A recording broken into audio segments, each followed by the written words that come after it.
Welcome to CrushTheStreet.com's weekly market wrap-up. With so much attention being poured onto the upcoming Super Bowl featuring the Seattle Seahawks and the New England Patriots, what little focus everyday Americans have towards real issues has been quickly siphoned towards useless trivia related to the big game.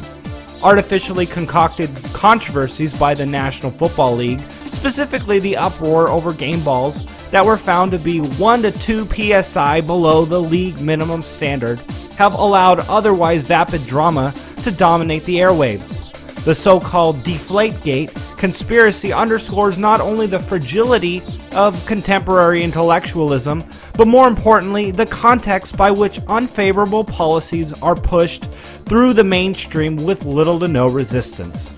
Despite the rightful public indignation towards the Patriots organization, whose reputation was severely tarnished in an illegal game taping ruse later to be named Spygate. The often outspoken Seahawks defensive back Richard Sherman brashly proclaimed that no punishment will be levied by the NFL due to its commissioner Roger Goodell, having a close relationship with Patriots owner Robert Kraft. While many football fans work themselves to a lather through ritualistic tribalism, Mr. Sherman astutely pointed out that professional football is a business, specifically an entertainment business. As such, there is a monetary incentive for sports leagues to feature only the most popular teams in their marquee events.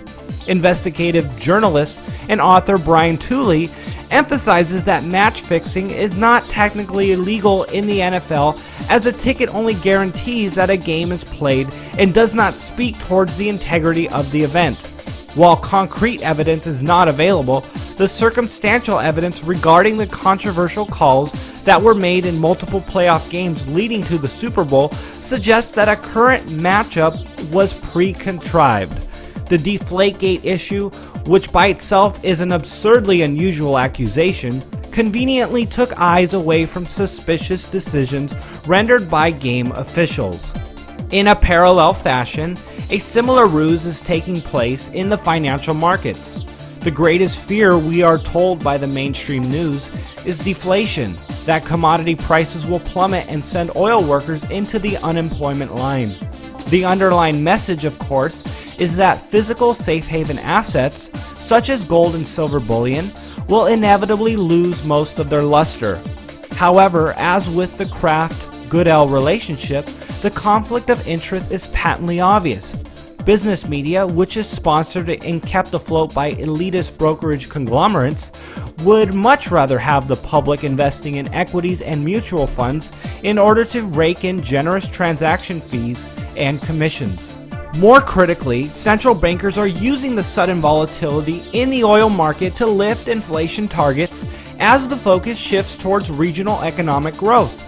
Recently, Singapore's National Bank joined a growing list of countries who have announced some variation of quantitative easing as a way to capitalize on reduced inflation concerns. Unfortunately, we have already seen what too much of a good thing can do, but with so few paying attention to the facts, history seems to likely repeat itself once again.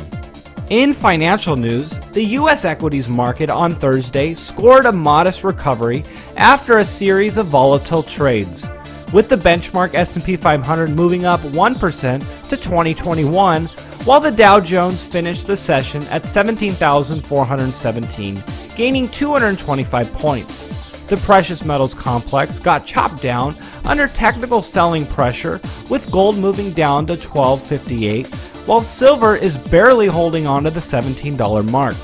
Palladium also lost significant momentum, dropping down to $7.76 on the ask. In digital currency news, an attempt to spark a rally stalled near the $300 level for Bitcoin, with the price hovering around $240 at last count. And that'll do it for this edition. Thanks for watching, and we'll see you next week.